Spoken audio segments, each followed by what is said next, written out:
afternoon or good morning, everyone, and welcome to our KEYS webinar on how to stand out from the crowd and make your mark in the moments that matter.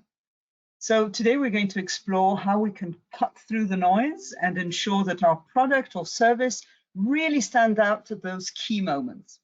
We have a bunch of Ipsos experts with us today, as usual. They will share our latest analysis on how people react in different contexts. And we will try and figure out what this means for us and how we can use this understanding to make sure we get their attention. So first of all, Simon will update us on the mood out there with our latest public opinion research from around the world and a special look at countries in Southeast Asia with Catherine. Then Colin will talk about the importance of first impressions and how they can help predict in-market success. Fiona will help us reflect on delivering a positive customer experience, even in this world of masked faces and masked smiles.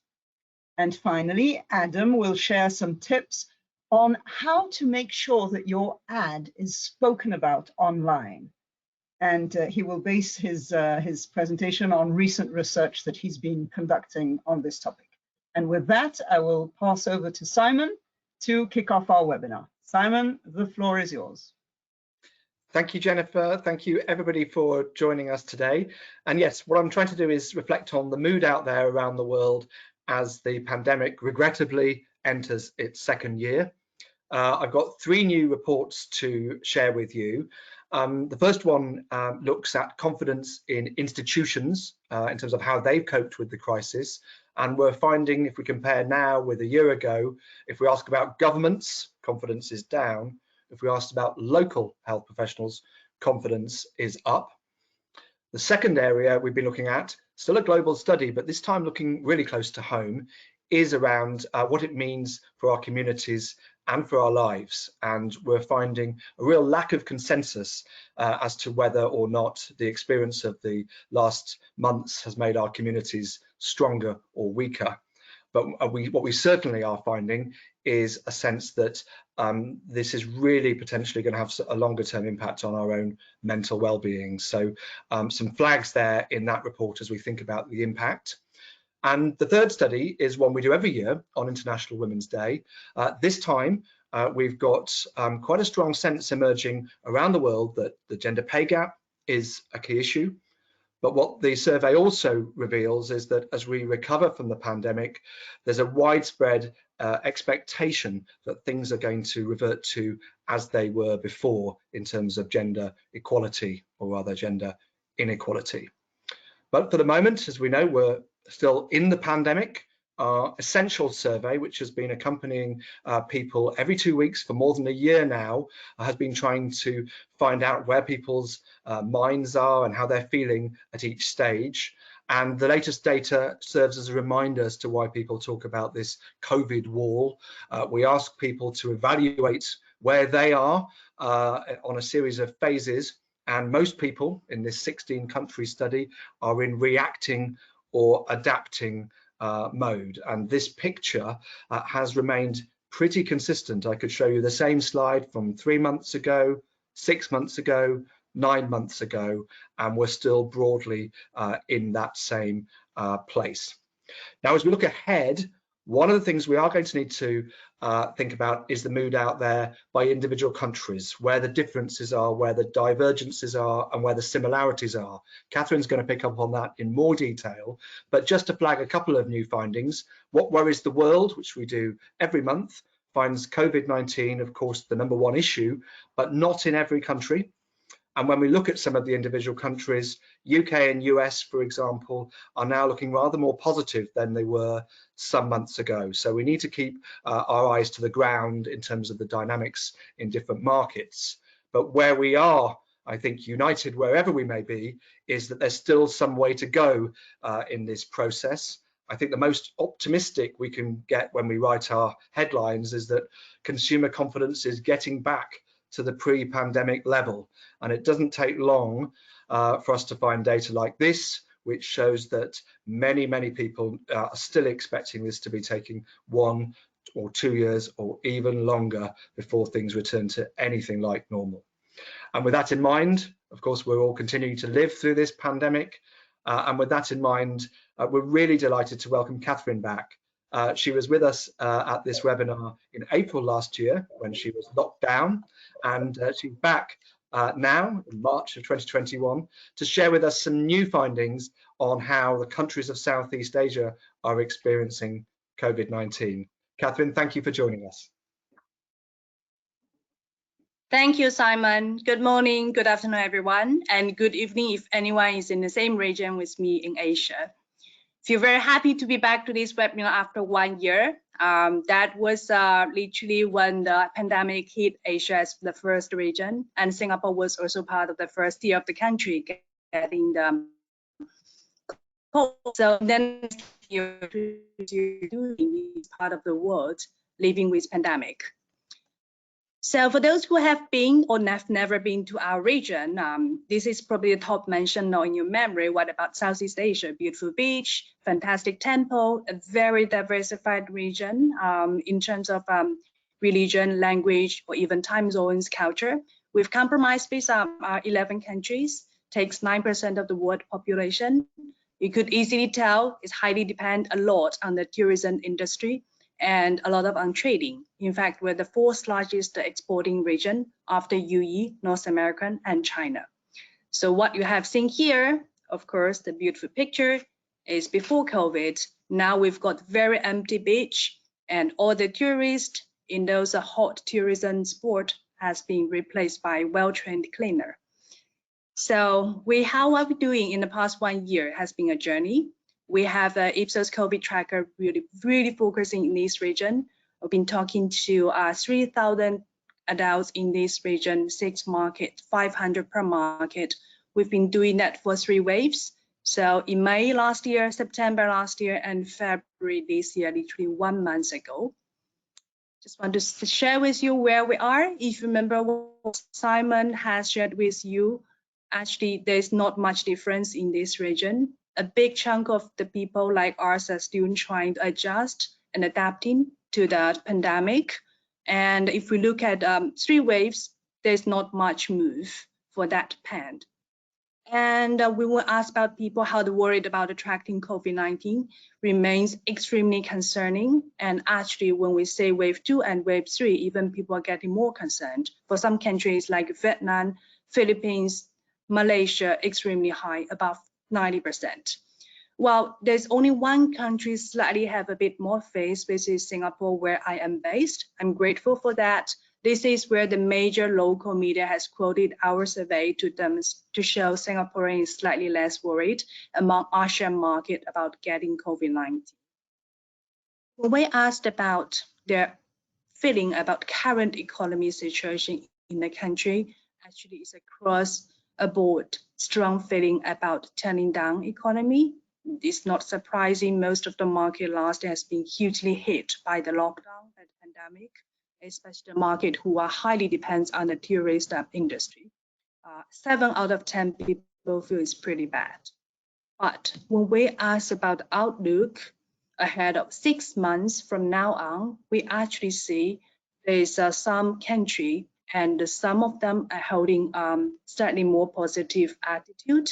We've seen 4 out of 10 people feel it's going to be slightly better year versus last year, and we have about 1/3 feeling it's about the same.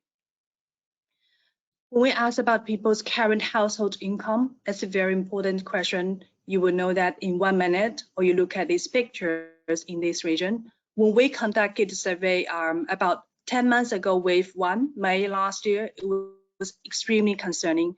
8 out of 10 people feel they're having less household income.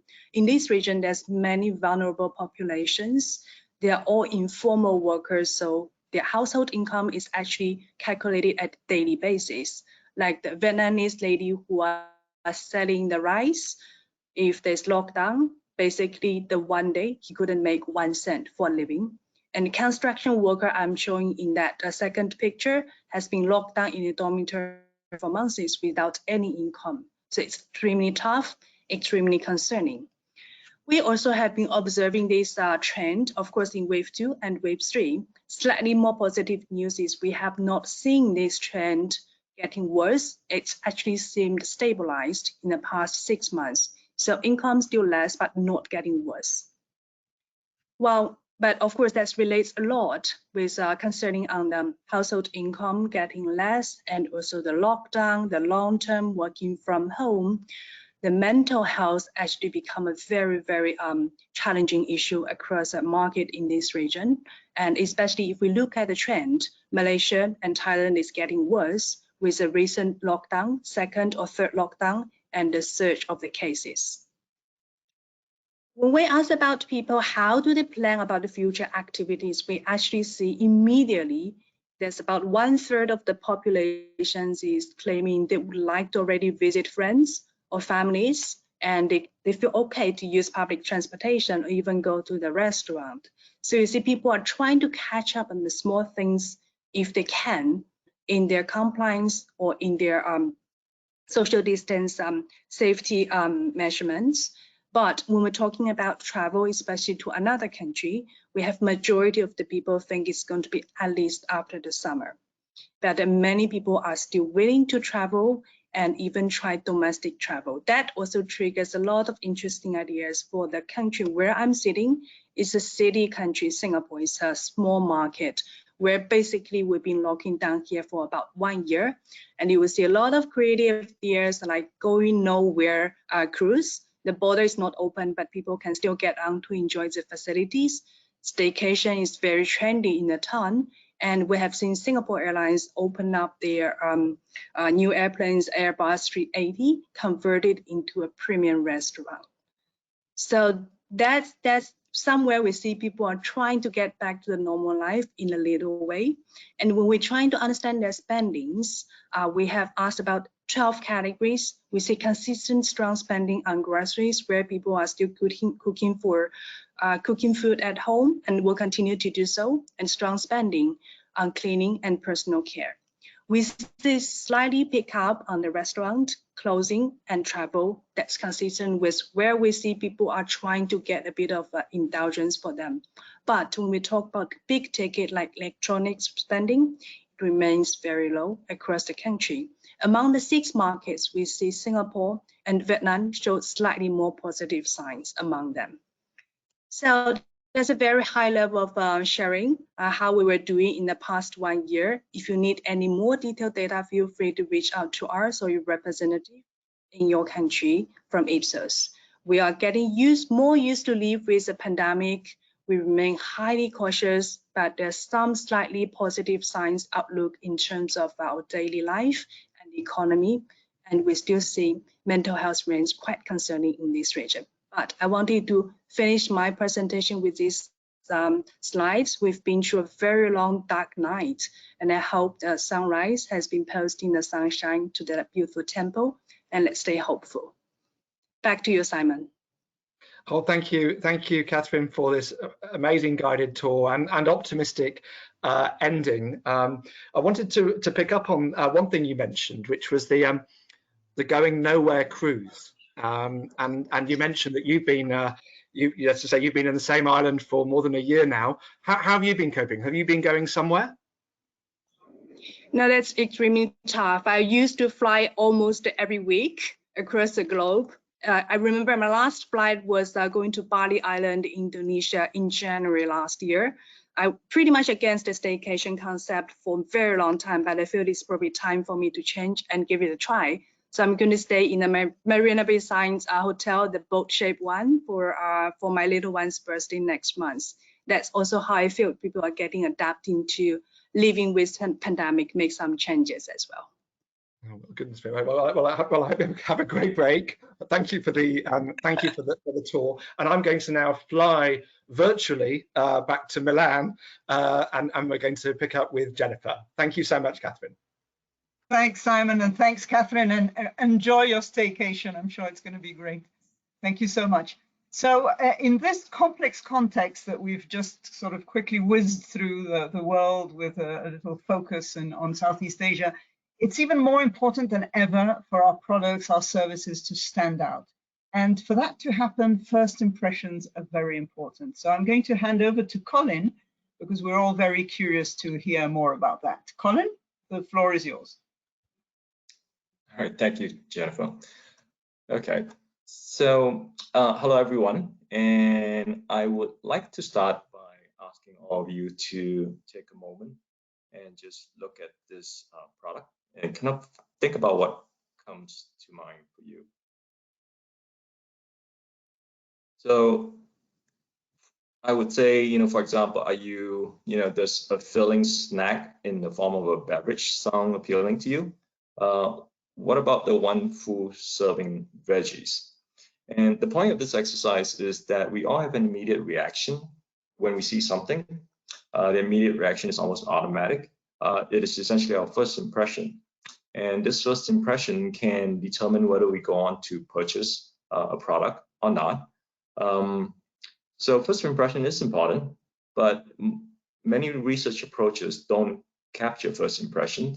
They do capture someone's likelihood to purchase, but not first impression. So we're here to make a case for first impression, that we should capture it and we should use it. And the two big reasons why we should. The first is that, from analysis we've done on R&D, we do find that first impression has a predictive value, meaning that if you understand the first impressions of a new product, you can actually use that to help improve your prediction of a new product. The second is what I'll be covering most of today, which is if you understand first impression, it will provide you with the insights in terms of thinking about how to improve the communication of your new product. Now, to be honest, we have not always looked at first impression. Like many other companies, we've looked at survey metrics and used survey metrics to evaluate innovation. The ones that we've used at Ipsos is called the RED metrics, stand for relevance, expensiveness, and differentiation. So relevance is basically asking the consumer, how well does this new product meet your needs relative to what you're using today? Expensiveness would be, how expensive do you perceive this new product to be relative to what you're using today? And differentiation would be, how differentiated do you think this new product benefit is relative to what you're using today? And the reason I wanted to share this RED metrics is that we are using this as kind of like a baseline. So we want to understand if first impressions would provide incremental prediction and additional insights beyond the RED metrics. I've already spoken that, we have found that it does provide incremental prediction, first impression, but we'll share more about the additional insight. But before we get to the findings, I need to talk a little bit about how we capture first impression, because it's important. Now, there were two conditions we wanted to ensure that whatever research approach we use met before we used it. One is that the approach had to be able to be implemented immediately after consumers see the concept. Second is that we want to make sure that the approach is able to capture whatever comes to mind or how consumers feel in the first impression.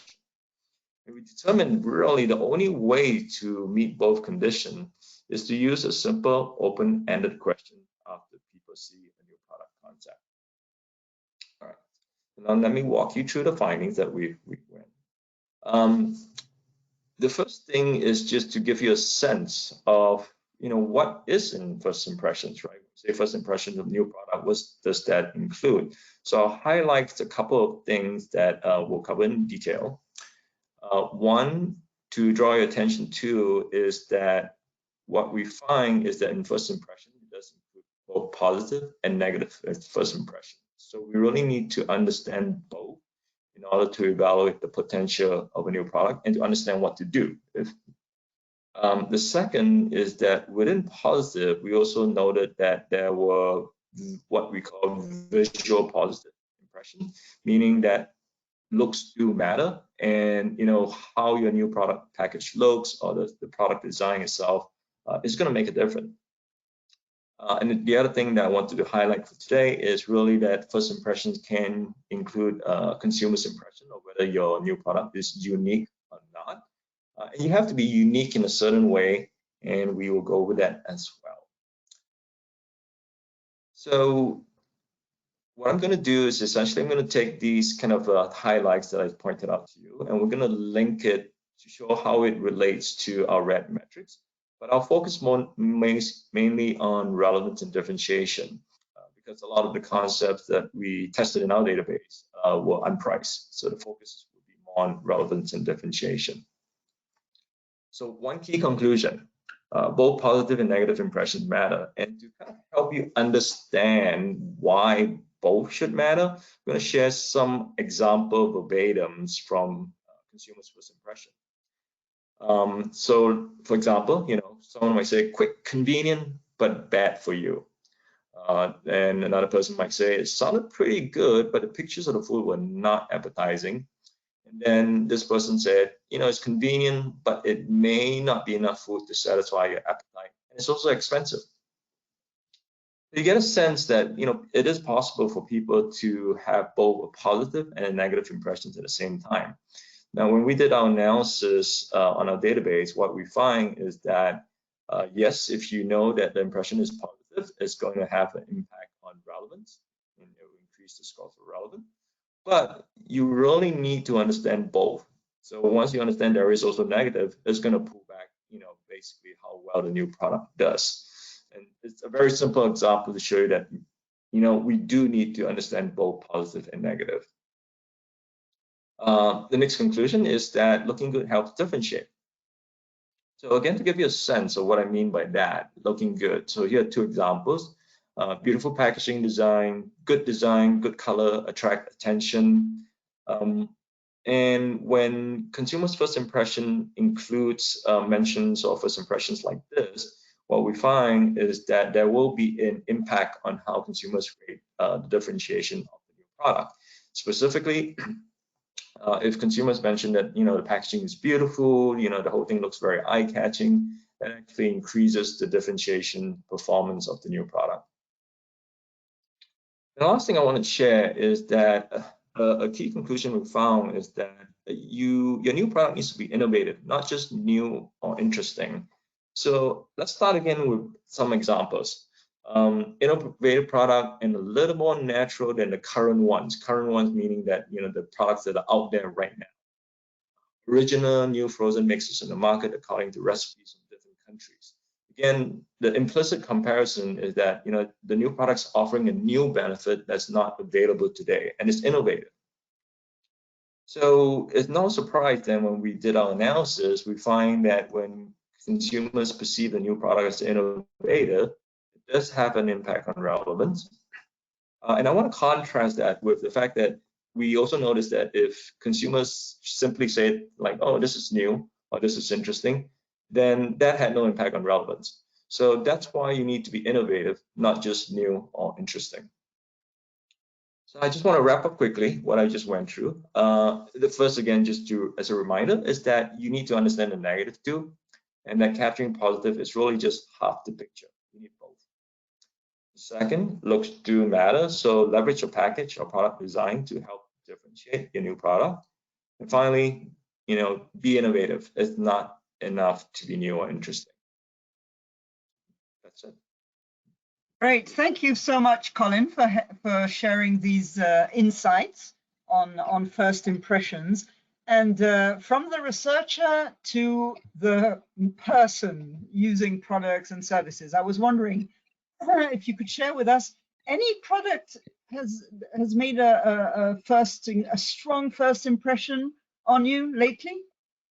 A few years ago, so not lately, but there was a product that made a strong first impression, and I'm actually embarrassed to say that it was probably based primarily on packaging. It was a yogurt product, and I just saw the package on the shelf, and I said, I just gotta buy it. It just looked different, elegant, and looked good. It was a very lasting impression if it was a few years ago. Was it good? Was the promise of the package maintained? Yes, the promise was maintained, and it was really yummy. Good. So maybe that's why then you remember it so well. Thanks again, Colin. That was great. And so from products standing out and leaving long-lasting first impressions, we're going to move to customer experience. And how do we do to deliver a memorable and good, positive customer experience when we are all going around in masks? And that's what Fiona is going to tell us a little bit more about. Fiona, the floor is yours. Thank you, and hello everyone. So I'm really excited to be here today to share with you some of the findings from our recent paper, which is called Service with a Smile, Delivering Customer Experience in the Face of Mask Wearing. Before I get into the content of the paper, I wanted to mention that this is the result of a collaboration between customer experience and neuroscience, and also the Centre for Applied Research in Decision Making at Temple University. And we were all really curious about the impact that face masks might be having on our social interactions and, by extension, the customer experience. And I think this slide really sums up why we were curious. So this is from a completely different study. It's data that's actually out this week, and it shows that 71% of Americans now report wearing a mask at all times when they leave the home. So that's quite a high proportion in a market not traditionally known for wearing masks. So therefore, if masks are having an impact on our social interactions, that impact is potentially fairly widespread. Before I talk about the impact, I wanted to mention briefly why face perception, or seeing faces, matters. And as humans, we actually get a lot of information from other people's faces. We get information on their mood, their intention, their level of engagement, and other things besides. And we're actually so good at gathering that information that face perception is one of our most advanced visual perception skills. But as we collect all of that information, it also means that face perception, or seeing faces, plays a critical role in our social interactions. One of the ways that seeing faces helps us is in emotion recognition. Studies have shown that if we see an emotion in another human face, it triggers that same emotion in the same area of our brains.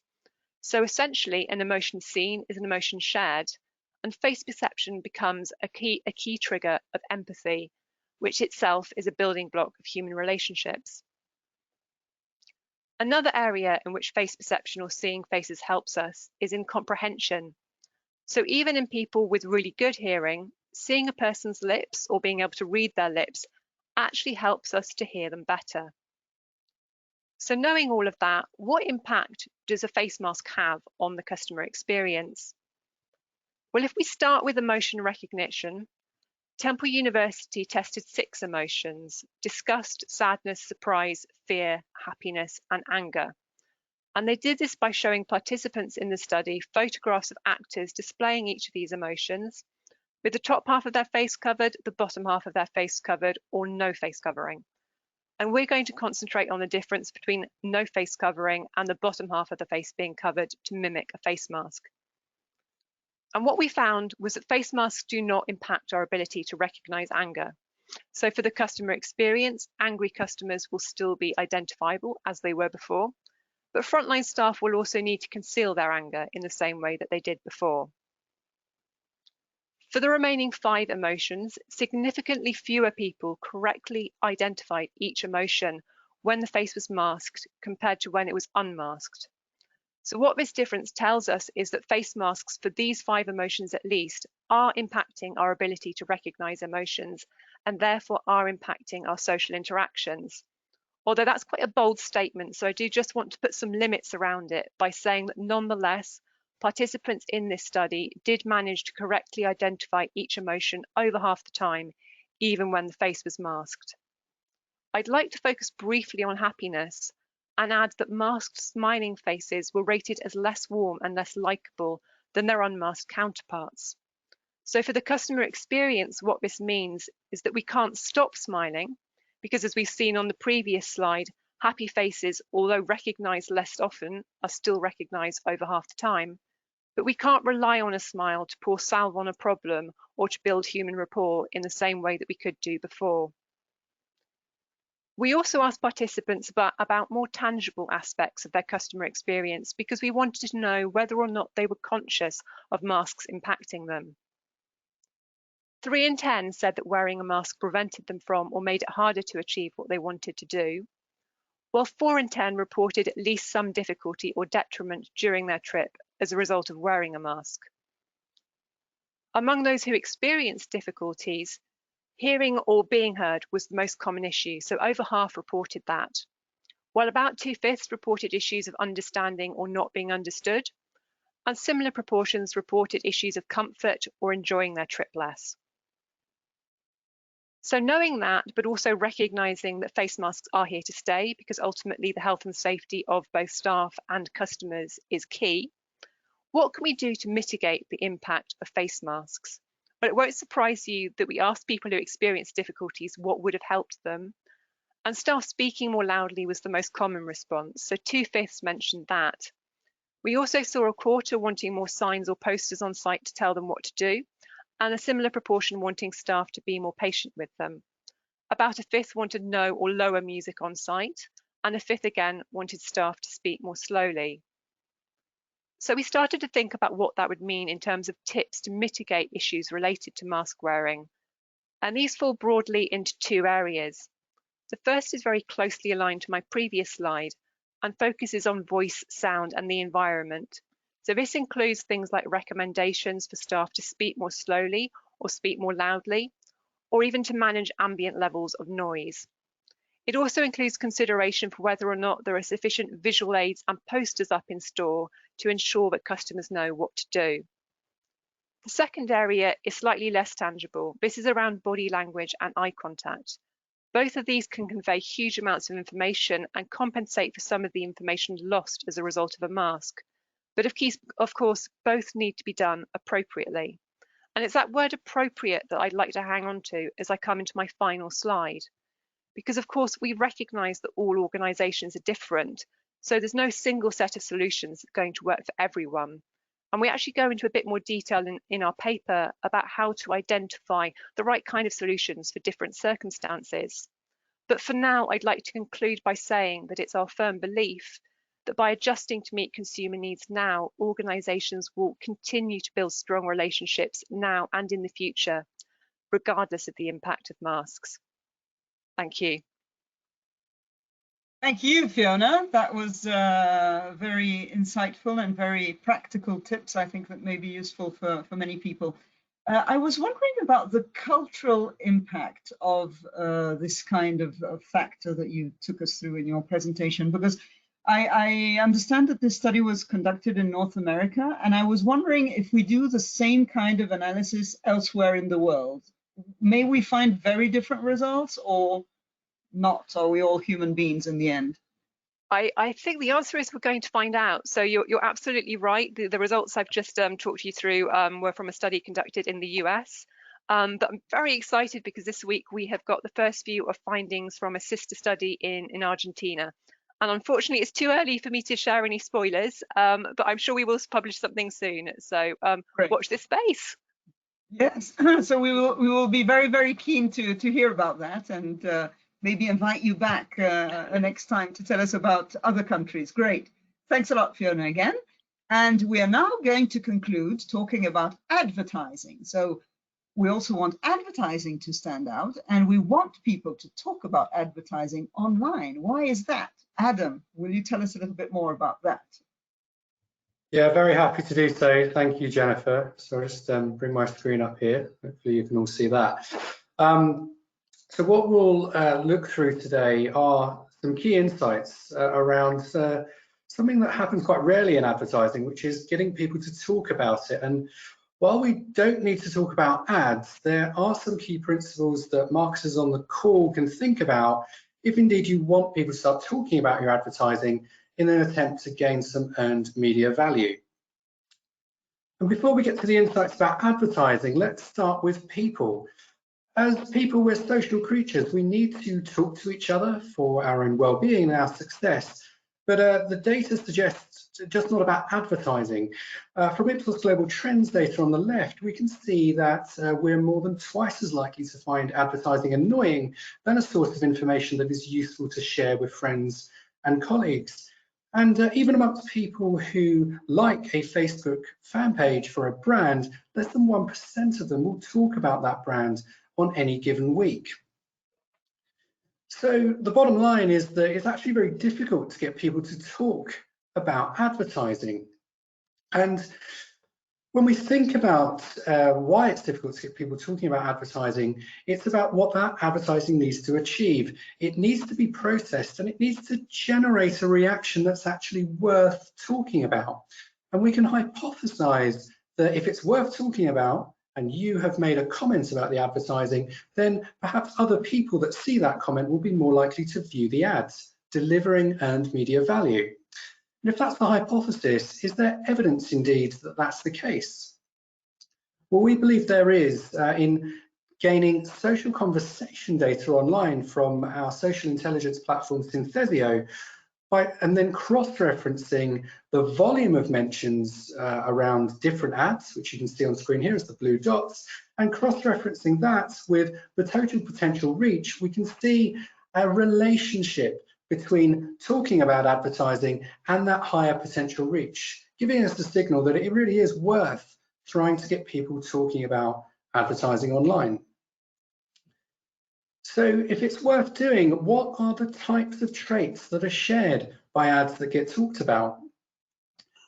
We ran a research program in Ipsos to answer that question, where we tracked the conversation volumes for advertising online with Synthesio, and then we tested the same ads, the same video ads, in our creative pre-testing solution, Creative Spark.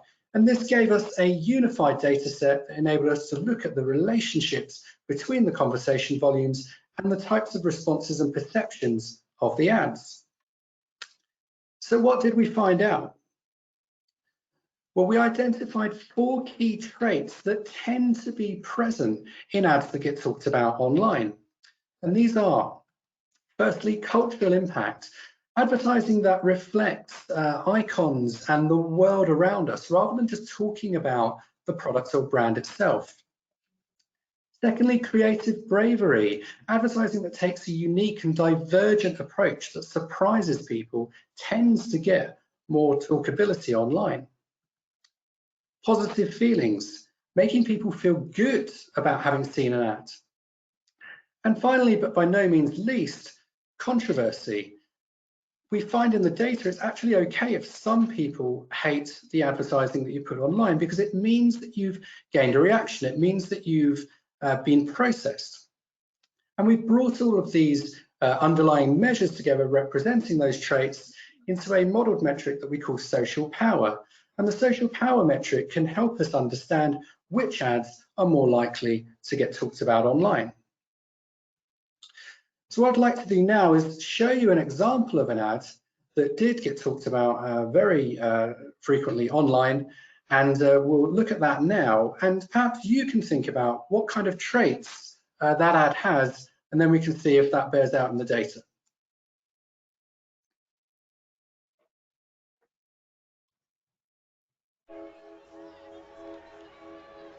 If we show emotion, we're called dramatic. If we want to play against men, we're nuts. And if we dream of equal opportunity, delusional. When we stand for something, we're unhinged. Sue Bird's gonna need to calm down. When we're too good, there's something wrong with us. And if we get angry, we're hysterical, irrational, or just being crazy. But a woman running a marathon was crazy. Officials tried to pull her off the course. A woman boxing was crazy. A woman dunking? Crazy. Coaching an NBA team? Crazy. A woman competing in a hit job, changing her sport, landing a double cork 1080, or winning 23 Grand Slams, having a baby, and then coming back for more? Crazy, crazy, crazy, crazy, and crazy. So if they want to call you crazy, fine. Show them what crazy can do.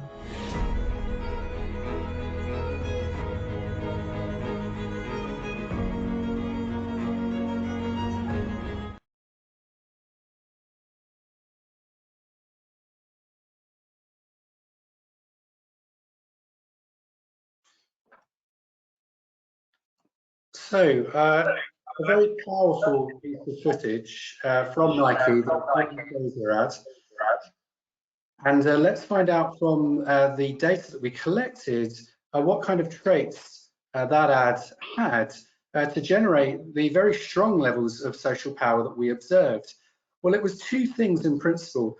The first is cultural impact. It's really reflecting the world around us and talking about a very important political topic in the world, about gender equality in general, but specifically in sports. And controversy. Sadly, enough people in our sample, when we evaluated the ad, felt that some people would hate this ad. And this is reflected in the comments. On the one hand, people found it very inspirational, very empowering. But on the other hand, there were some comments around people thinking, well, actually, it's quite divisive, or it's quite feminist. And the interesting thing about this particular ad is that gaining those kind of comments, gaining that kind of reaction fuels people talking about it, and therefore getting that message out there about gender equality, which clearly was Nike's purpose. So to conclude this short summary, these 4 traits we identified on the screen, we really think are very prevalent and matter if you're trying to get people talking about your advertising online and gaining that earned media value. And they already ladder up to one key principle. And it's very simply delivering an experience worthy of discussion that your brand happens to be part of, rather than a focus on selling the product itself. And if you'd like to find out more information about what we did, we've published an Ipsos Views paper online. Thank you. Thank you very much, Adam, and thank you very much for sharing that example, which is really very brought to life very nicely what you were talking about in terms of social power. So I also have a question for you, more for the person than for the researcher. And I was wondering whether you had any ad that had really stood out and that made you feel like talking about it online with your friends and families and sharing stories about it. Yeah, so one does come to mind, and it was a campaign from last year, the Burger King Moldy Whopper ad, and it got talked about online a lot, and I think for good reason, because any brand that decides to put their hero products on the screen that's supposed to be eaten and rotting over time certainly is following the principle of creative bravery. And yeah, the conversation online on that was pretty prevalent, and it was very risky, divergent creative. So if you've not seen that yet, I'd certainly recommend looking for that one. Great. Okay, so we'll leave this little homework for everyone to go and watch it if you haven't seen it. So with that, thank you very much again, Adam, and thank you to all of our speakers for very insightful presentations. I would also like to thank all of you who have been with us today, and to tell you that we would love to see you again next month for our next Keys webinar. Have a lovely rest of the day or evening or night. Bye, everyone.